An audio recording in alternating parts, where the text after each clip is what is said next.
Pues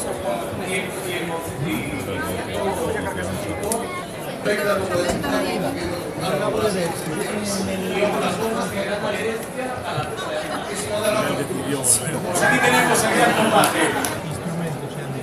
El diablo ganará ya. Vamos a ver. Las estrategias son conectar la pila y ya está. Y ahí van Leonardo da Vinci contra... Y se enfrentan directamente. Leonardo da Vinci, atención.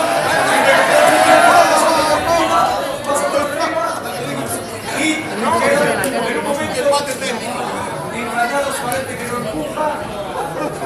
Y tenemos un empate cuando al principio parecía que iba a ser una clara derrota. El recogedor del diablo dispara varios sonidos para perturbar la mente de Leonardo. Se enfrentan de nuevo. ¿Qué pasará? Están jugando más y lo expulsa afuera. Gana el recogedor.